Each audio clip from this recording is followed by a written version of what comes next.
There is no such thing as someone who's spoiled because they got too much attention. The people and the children that you recognize as spoiled are lacking attention in departments that you're not aware of, and that's why they're acting this way. It's amazing. Like I said, I had a really good friend who had that perfect childhood. They're rare, those people, but she had that perfect attachment and childhood. She was given everything. Her parents, she's from Switzerland, her sister, it's the perfect fairy tale life. And you talk to her, I search when I talk to her for something. There's nothing. She's just a happy-go-lucky person. She's just a bubble of happy energy, walking around like an energizing bunny. She never takes insult in anything. You can tell her anything, and she'd be like, "Oh, I'm sorry you feel that way. Okay." And that's it. There's no insult. Whereas other people who have a bruise in that department might take it personal, right?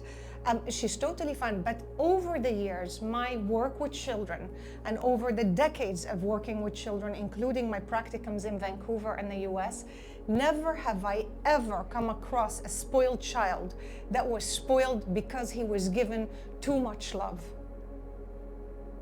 Never. Or too much attention. Never. Kids who are, yes, too much money, or I'll tell you what else. Children who become, because I've had this before, people were like, "Oh, but this creates children that want more and more and more." These children are not because of receiving too much love, it's because of receiving conditional love. You do it, I love you. You don't, I don't. And that's one thing I always taught, is to be very aware when you're talking to your child or to people. When I talk to my son, that is the most important thing, is to separate the behavior from the person. So when he would do something I don't like, say he comes with a poor report from school and he didn't do his homework, right? So my talk always with him started the same way I trained all my staff. I am not happy with this report. I don't like it. I'm not pleased to see it. We're going to talk about it and fix it. You, however, as a person, I love you. You are perfect, whole, and complete. And my love to you and for you will never change, ever. But this report, I don't like. So this isn't about you. This is about the behavior. That I asked you to study, you didn't. You said you studied. We need to talk about that, because this isn't number that shows that you studied. The behavior I don't like, and I want changed. But you, forever, I will love you and I'll be your mom.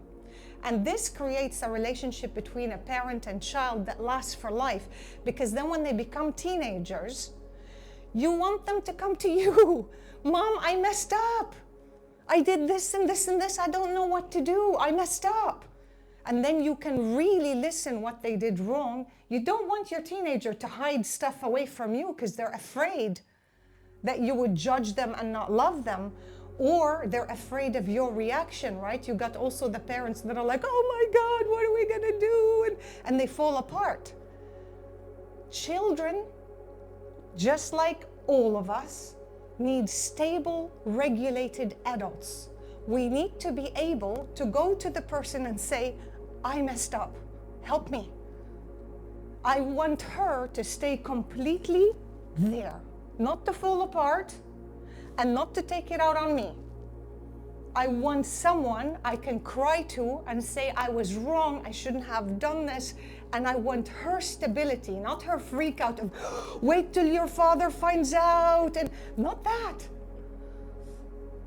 So it's really, and I remember, it's fun because I remember one child in Zain Childcare once told me, he said, "But what if I went to jail? Will you still love me the same?" I said, "Of course. Why would I love you less? I wouldn't love what you did, so I hope you don't go to jail.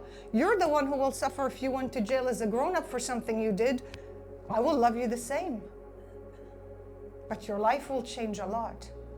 So it's the unconditional love that creates those snaggy, troubled personalities.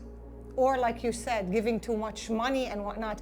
But even giving too much money would not create the spoiled child if the child was raised in a stable, complete manner. It wouldn't.